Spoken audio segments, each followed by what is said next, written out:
কেউ কি আমাকে একটু শান্তিতে থাকতে দিবে না?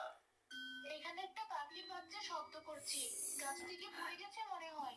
ওপরে একটা পাখির বাসা দেখা যাচ্ছে, ওর বাসায় হবে হয়তো। বাচ্চাটাকে আমি ওর বাসায় রেখে আসি, নয়তো বিড়াল বা অন্য কোনো প্রাণীর সামনে পড়লে ওরা খেয়ে ফেলবে।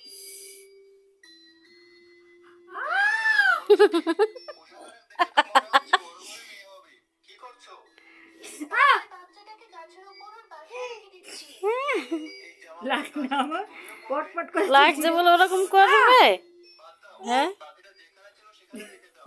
পুরো গা করছে বলে হজম বকছে। পাখিটাকে ওর বাসাতেই রাখবো। ওকে মারার জন্য এখানে ফিরে এসে যাবো না। এ তো ভারী বিপদে পড়লাম। দাও পাখিটা আমার ও এখন কার্টুন বাসায় দেখছে। রেখে দিচ্ছি। রাজকুমার মকর গাছের উপর পাখির বাচ্চাটাকে রেখে নিচে নেমে এলো। অনেক ধন্যবাদ আপনাকে। রাজকুমারী, চলো না, দেখেছেন? চলো। এই তো আবার মুখ দেখ। এই তো আমি ভাইয়া দেখেছো? ওই মেয়েটা নাকি রাজকুমারী। আমি তো বলে তার দাসীকে রাজকুমারী বলে কি দিয়েছি। লাগছে না দেখলেই তো বোঝা যায়। ভুল লাগছে বোঝার না কি আমার আছে? ওই কাঁথা তোর কাঁথা। অনেক ভালো।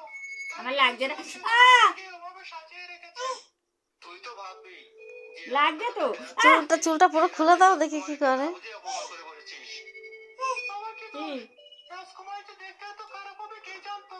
রাজা রানী দুজনেই দেখতে কত সুন্দর, কিন্তু রাজকুমারী দেখতে এমন অসুন্দর কেন হলো?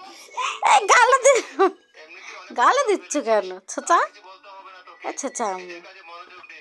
অন্যের চেহারা নিয়ে এত মাথা ঘামাতে টেনে নিয়ে চলে আসো, ওটা টেনে নিয়ে চলে আসো। ছাগলের লাজ টেনে নিয়ে আসো। আমি আমাকে দেখেছো? এখানে মজা পায় না, ওখানে মজা আগে পাচ্ছে। আমি একজন আমার সাধু ঢুকছে বাবার খোঁজ পেয়েছিলাম। তার কাছে সকল সমস্যার সমাধান আছে। ও সামনে আমার তোমার কি করছে সমস্যার তা? সমাধানও সে দিতে পারবে। আমার কোন সমস্যা মা? তোমার চেহারা বাদে আর কোন সমস্যা হবে? কদিন আমি মাথা হয়তো চুল তোমাদের মতো